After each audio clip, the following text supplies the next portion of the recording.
നിങ്ങൾക്കറിയാമോ സുനിത വില്യംസ് എന്ന ഇന്ത്യൻ വംശജയായ ബഹിരാകാശ സഞ്ചാരിയുടെ ആസ്തിയും ശമ്പളവും എത്രയാണെന്ന്? വെറും 8 ദിവസത്തേക്ക് അന്താരാഷ്ട്ര ബഹിരാകാശ നിലയത്തിലേക്ക് പോവുകയും 9 മാസത്തോളം അവിടെ കുടുങ്ങിക്കിടക്കുകയും ചെയ്ത സുനിത വില്യംസും സഹയാത്രികൻ ബുച്ച് വിൽമോറും ഭൂമിയിലേക്ക് തിരികെ എത്തുമ്പോൾ അവരുടെ ആരോഗ്യവും സമ്പത്തുകളുമെല്ലാം ചർച്ചകളിൽ നിറയുന്നുണ്ട്. നാം ഇന്ന് ചർച്ച ചെയ്യുന്നത് സുനിതയുടെ ആരോഗ്യത്തെക്കുറിച്ചും സമ്പത്തിനെക്കുറിച്ചുമൊക്കെയാണ്. അതിലേക്ക് പോകും മുമ്പ് സുനിത വില്യംസിനെ കുറിച്ച് ചില കാര്യങ്ങൾ കൂടി നമുക്കൊന്ന് അറിഞ്ഞു വരാം. മുൻ US നേവി ഓഫീസറും പരിചയസമ്പന്നയായ ബഹിരാകാശ യാത്രികയുമാണ് സുനിത വില്യംസ്. ബഹിരാകാശ പര്യവേഷണത്തിന് നൽകിയിട്ടുള്ള മഹത്തായ സംഭാവനകളിലൂടെ നാസയിലെ ഏറ്റവും വിജയികളായ ബഹിരാകാശ യാത്രികരിൽ ഒരാളായി സ്ഥാനം നേടിയിട്ടുണ്ട് സുനിത വില്യംസ്. ടെക്സസിലെ ഹ്യൂസ്റ്റണിലാണ് ഇവർ താമസിക്കുന്നത്. അവരുടെ ഭർത്താവ് മൈക്കൽ ജെ വില്യംസ് ഒരു ഫെഡറൽ മാർഷലാണ്. ഇത് ഇവരുടെ ഇപ്പോഴത്തെ സ്റ്റാറ്റസ്. അല്പം കൂടി പിന്നോട്ട് പോകണ്ടേ എന്ന ചോദ്യമല്ലേ നിങ്ങളുടെ മനസ്സിൽ ഇപ്പോൾ ഉയരുന്നത്? സാമ്പ്രദായിക രീതികൾ വിട്ട് ഒന്ന് പരിചയപ്പെടുത്താം എന്നാണ് ഞാൻ കരുതിയത്. 1965 സെപ്റ്റംബർ 19 ഒഹായോയിലെ യൂക്ലിഡിലാണ് സുനിത വില്യംസ് ജനിച്ചത്. അവരുടെ പിതാവ് doctor Deepak Pandya Indian American ശാസ്ത്രജ്ഞനായിരുന്നു. അമ്മ ഉഷ പാണ്ഡ്യ വീട്ടമ്മയും. ഇന്ത്യൻ പാരമ്പര്യത്തോടുള്ള ബഹുമാനവും അമേരിക്കൻ സംസ്കാരത്തോടുള്ള അഭിനിവേശവും സമന്വയിപ്പിച്ചാണ് സുനിതയുടെ കുടുംബജീവിതം മുന്നോട്ട് പോയത്.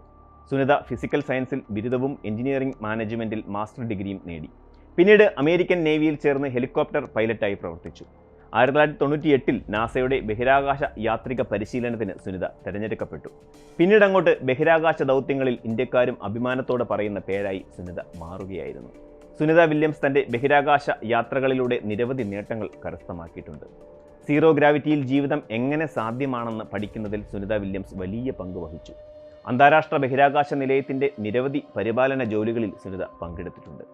ബഹിരാകാശ നിലയത്തിലെ സാങ്കേതിക തകരാറുകൾ പരിഹരിക്കുന്നതിലും അവർ വിദഗ്ധയാണ്. അതിനവർ എപ്പോഴാണ് ബഹിരാകാശത്ത് പോയത് എന്ന ചോദ്യമല്ലേ നിങ്ങളുടെ മനസ്സിൽ ഇപ്പോൾ ഉയരുന്നത്? അതും പറയാം. 2006 ആദ്യമായി സുനിത ബഹിരാകാശ യാത്ര നടത്തി. അവരുടെ രണ്ടാമത്തെ യാത്ര 2012 നടന്നു. ഇപ്പോൾ 2024 ജൂണിൽ അവർ 3ാം യാത്രയിൽ ISSലെത്തി. വെറും 8 ദിവസത്തേക്കായിരുന്നു ആ യാത്ര. എന്നാൽ തിരികെ വരേണ്ട പേടകത്തിന് സാങ്കേതിക തകരാറുണ്ടായതോടെ 9 മാസമാണ് സുനിത വില്യംസും സഹയാത്രികനും അന്താരാഷ്ട്ര ബഹിരാകാശ നിലയത്തിൽ കഴിഞ്ഞത്. ഇങ്ങനെ വീടും നാടും ഭൂമിയും ഒക്കെ വിട്ട് ബഹിരാകാശത്ത് കഴിഞ്ഞാൽ കഞ്ഞി കുടിക്കാനുള്ള വകയൊക്കെ കിട്ടുമോ എന്നതാണ് ഇന്ന് നമ്മുടെ ചർച്ചാ വിഷയം എന്ന് നമ്മൾ നേരത്തെ തന്നെ പറഞ്ഞല്ലോ. സുനിത വില്യംസിന്റെ വരുമാനവും ആസ്തിയും സംബന്ധിച്ച കണക്കുകൾ കേട്ട് ഞെട്ടരുതെന്ന മുൻകൂർ ജാമ്യത്തോടെ തന്നെ പറയട്ടെ, അത്ര നിസ്സാരമൊന്നുമല്ല ഈ വനിതയുടെ വരുമാനം. US സർക്കാരിൻ്റെ പേ സ്കെയിലുകൾ അനുസരിച്ച് നാസ ബഹിരാകാശ യാത്രികർക്ക് അനുഭവത്തിലും റാങ്കിലും അനുസരിച്ച് ശമ്പളം നൽകുന്നു. ഇത് GS-13 മുതൽ GS-15 വരെയുള്ള ഗ്രേഡുകളിൽ വ്യാപിച്ചിരിക്കുന്നു. അനുഭവസമ്പന്നയായ ബഹിരാകാശ യാത്രികയായ സുനിത വില്യംസ് GS-15 ഗ്രേഡിൽ പെടുന്നു. റിപ്പോർട്ടുകൾ അനുസരിച്ച് അവരുടെ വാർഷിക ശമ്പളം $1,52,258. അതായത് ഏകദേശം $1,26,00,000 രൂപ. മാർക്ക.comന്റെ കണക്കുകൾ അനുസരിച്ച് സുനിതയുടെ ആകെ സമ്പത്ത് $5 മില്യൺ ആണ്. ഏകദേശം 41.5 കോടി ഇന്ത്യൻ രൂപ. ശമ്പളത്തിന് പുറമെ നാസ ബഹിരാകാശ യാത്രികർക്ക് സമഗ്രമായ ആരോഗ്യ ഇൻഷുറൻസ്, മിഷൻ പരിശീലനം, മാനസിക പിന്തുണ, യാത്രാ അലവൻസ് തുടങ്ങിയ നിരവധി ആനുകൂല്യങ്ങളും നൽകുന്നുണ്ട്. സർക്കാർ ജീവനക്കാരെ പോലെ ബഹിരാകാശ യാത്രികർക്കും ഭവന അലവൻസ് നൽകുന്നു. ചില ജീവനക്കാർക്ക് മുൻഗണനാ വ്യവസ്ഥകളിൽ കാർ ലോണും ലഭിക്കും. ബഹിരാകാശ യാത്രികർക്ക് ഭക്ഷണ അലവൻസും ലഭിക്കുന്നുണ്ട് കേട്ടോ. സംഗതി ഇങ്ങനെയൊക്കെയാണെങ്കിലും 2024 ജൂൺ 5 മുതൽ സുനിത വില്യംസും ബുച്ച് വിൽമോറും ഇന്റർനാഷണൽ സ്പേസ് സ്റ്റേഷനിൽ കുടുങ്ങിക്കിടക്കുകയാണ്.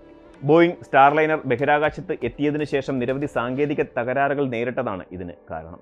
അവരെ രക്ഷിക്കുന്നതിനായി ക്രൂ ഡ്രാഗൺ ക്യാപ്സൂൾ വഹിച്ചുകൊണ്ടുള്ള ഫാൽക്കൺ 9 റോക്കറ്റ് ശനിയാഴ്ച ഫ്ലോറിഡയിലെ കെനഡി സ്പേസ് സെന്ററിൽ നിന്ന് വിജയകരമായി വിക്ഷേപിക്കുകയും അത് വിജയകരമായി അന്താരാഷ്ട്ര ബഹിരാകാശ നിലയത്തിൽ എത്തിച്ചേരുകയും ചെയ്തിരുന്നു. ക്രൂ 10 എന്ന് നാമകരണം ചെയ്യപ്പെട്ട ഈ മിഷൻ സുനിത വില്യംസ്, വിൽമോർ, മറ്റ് 2 ബഹിരാകാശ യാത്രികർ എന്നിവരുടെ സ്ഥാനത്തേക്ക് പുതിയ 4-അംഗ ടീമിനെ ISSലേക്ക് എത്തിച്ചിട്ടുണ്ട്. പുതിയ ക്രൂവിൽ നാസ ബഹിരാകാശ യാത്രികരായ ആൻ മൈക്ലെയിൻ, നിക്കോൾ അയേഴ്സ്, ജപ്പാനിലെ തക്കുയ ഒനീഷി, റഷ്യയിലെ കിരിൻ പെസ്കോവ് എന്നിവർ ഉൾപ്പെടുന്നു. മടങ്ങിയെത്തുന്ന സുനിതയുടെയും ബുച്ച് വിൽമോറിൻ്റെയും ജീവിതം അത്ര സുഖകരമാകില്ല കേട്ടോ. നീണ്ടകാലത്തെ ബഹിരാകാശവാസം ഇവർക്ക് ചില ആരോഗ്യ പ്രശ്നങ്ങൾ സംഭാവന ചെയ്യും എന്നാണ് റിപ്പോർട്ട്. ബഹിരാകാശത്തെ സീറോ ഗ്രാവിറ്റി അവരുടെ ശരീരത്തിൽ ഗംഭീരമായ പ്രത്യാഘാതങ്ങൾ ഉണ്ടാക്കിയിട്ടുണ്ട്. സീറോ ഗ്രാവിറ്റിയിൽ ശരീരത്തിന് ഭാരം അനുഭവപ്പെടാത്തതിനാൽ പേശികളും എല്ലുകളും ക്ഷയിക്കുന്നു. ഇതിനെ മസിൽ അട്രോഫി എന്നും ബോൺ ഡെൻസിറ്റി ലോസ് എന്നും വിളിക്കുന്നു. ഇതിൻ്റെ ഫലമായി ഭൂമിയിലെത്തുമ്പോൾ ഇവർക്ക് ചെറിയ ഭാരം പോലും ഉയർത്താൻ പ്രയാസമാകും. നടക്കാൻ പോലും ബുദ്ധിമുട്ട് അനുഭവപ്പെടുമെന്ന് നാസയുടെ മുൻ ബഹിരാകാശ യാത്രികൻ ലൊറോയ് ചിയാവോ പറയുന്നു. സന്ധികളെയും എല്ലുകളെയും സംരക്ഷിക്കുന്ന കാർട്ടിലേജുകൾക്ക് ദ്രവീകരണം സംഭവിക്കാനുള്ള സാധ്യതയുമുണ്ട്. ഇത് ചലനശേഷിയെ ബാധിക്കും. ബഹിരാകാശത്ത് നീണ്ടകാലം ചെലവഴിച്ചവർക്ക് ഇത്തരം പ്രശ്നങ്ങൾ ഉണ്ടാകുന്നതായി പഠനങ്ങൾ കണ്ടെത്തിയിട്ടുണ്ട്. ബഹിരാകാശത്ത് ശരീരത്തിൻ്റെ സ്വാഭാവിക പ്രവർത്തനങ്ങൾ പോലും മാറ്റം സംഭവിക്കുന്നു. ഉദാഹരണത്തിന് ഹൃദയം രക്തചംക്രമണം കുറയ്ക്കുന്നു. കാരണം ഗുരുത്വാകർഷണം ഇല്ലാത്തതിനാൽ രക്തം ശരീരത്തിൽ താഴേക്കൊഴുകാതെ തുല്യമായി വിതരണം ചെയ്യപ്പെടുന്നു. ഭൂമിയിലേക്ക് എത്തുമ്പോൾ ഹൃദയം വീണ്ടും സാധാരണ രക്തചംക്രമണം നിലനിർത്താൻ പ്രയാസപ്പെടും. ബഹിരാകാശത്ത് ദീർഘനാളുകൾ ചെലവഴിച്ചവർക്ക് കാഴ്ചശക്തിയിൽ മാറ്റമുണ്ടാകാറുണ്ട്. ഇതിന് കാരണം തലച്ചോറിലെ ദ്രാവകത്തിൻ്റെ വർധനവാണ്. ഇത് സെറിബ്രൽ എഡിമ അഥവാ തലച്ചോറിലെ വീക്കം എന്ന അവസ്ഥയിലേക്ക് നയിച്ചേക്കാം. ബഹിരാകാശത്തെ ജീവിതം ശരീരത്തിൻ്റെ രോഗപ്രതിരോധ സംവിധാനങ്ങളെയും പ്രതികൂലമായി ബാധിക്കുന്നു. ഇത് ഇമ്മ്യൂണിറ്റി കുറയ്ക്കുകയും അണുബാധകളുടെ സാധ്യത വർദ്ധിപ്പിക്കുകയും ചെയ്യും. ബഹിരാകാശത്ത് ഭൂമിയിലെ അന്തരീക്ഷം പോലെയുള്ള സംരക്ഷണം ഇല്ലാത്തതിനാൽ വികിരണത്തിൻ്റെ അളവ് കൂടുതലാണ്. ഇത് ദീർഘകാലത്തേക്ക് ക്യാൻസറും മറ്റ് ആരോഗ്യ പ്രശ്നങ്ങളും ഉണ്ടാകാനുള്ള സാധ്യത വർദ്ധിപ്പിക്കുന്നു. ഇതിനെല്ലാം ഉപരിയാണ് മാനസിക സമ്മർദ്ദം. ബഹിരാകാശത്തെ ജീവിതം മാനസികമായി വളരെ ബുദ്ധിമുട്ടുള്ളതാണ്. ഭൂമിയിൽ നിന്ന് വളരെ അകലെയുള്ള ഒരു പരിതസ്ഥിതിയിൽ ജീവിക്കുന്നത് മാനസിക സമ്മർദ്ദമുണ്ടാക്കാം. ഇതിൽ നിന്നും തിരിച്ചെത്താനും ഇവർക്ക് സമയം വേണ്ടിവരും കേട്ടോ. വെറുതെ ഇങ്ങ് ഭൂമിയിലെത്തിയാൽ ഈ പ്രശ്നങ്ങളെല്ലാം മാറും എന്ന് കരുതരുത്. അതിന് പലവിധ ചികിത്സകളും ആവശ്യമാണ്. പേശികളും എല്ലുകളും വീണ്ടും ശക്തിപ്പെടുത്താൻ ഇവർക്ക് ഫിസിക്കൽ തെറാപ്പി ആവശ്യമാണ്. ഹൃദയം, കാഴ്ചശക്തി, ഇമ്മ്യൂണിറ്റി തുടങ്ങിയവയുടെ സ്ഥിതി നിരീക്ഷിക്കാൻ മെഡിക്കൽ പരിശോധനകൾ നടത്തും. ബഹിരാകാശത്തെ ജീവിതം മാനസികാരോഗ്യത്തെ പ്രതികൂലമായി ബാധിക്കുമെന്നതിനാൽ മാനസിക വിദഗ്ധരുടെ മാനസിക ആരോഗ്യ പിന്തുണയും ഇവർക്ക് ആവശ്യമാണ്. സുനിത വില്യംസ് തൻ്റെ ബഹിരാകാശ യാത്രകളിൽ നിരവധി പരീക്ഷണങ്ങൾ നടത്തിയിട്ടുണ്ട്. ഇതിൽ ജീവശാസ്ത്രം, ഭൗതികശാസ്ത്രം, ജലചക്രം തുടങ്ങിയവ ഉൾപ്പെടുന്നു. ഇവയെല്ലാം ഭൂമിയിലെ ജീവിതത്തിന് വലിയ സംഭാവനകൾ നൽകുന്നു. സുനിതയുടെ ജീവിതം, ബഹിരാകാശ യാത്രാ സംഭാവനകൾ എന്നിവയെല്ലാം എല്ലാവരെയും പ്രചോദിപ്പിക്കുന്നുണ്ട്. ബഹിരാകാശ യാത്ര എന്നത് വലിയ പ്രതിസന്ധികൾ നിറഞ്ഞതാണെങ്കിലും അത് മനുഷ്യൻ്റെ ജിജ്ഞാസയെയും സാഹസികതയെയും പ്രതിഫലിപ്പിക്കുന്നുണ്ട്. സുനിത വില്യംസ് പോലെയുള്ളവർ ഈ യാത്രയിൽ പങ്കെടുക്കുന്നത് മനുഷ്യകുലത്തിന് വലിയ നേട്ടമാണ്. ഇന്ത്യൻ വംശജ എന്ന നിലയിൽ സുനിതയുടെ നേട്ടങ്ങളിൽ നമുക്കും അഭിമാനിക്കാം.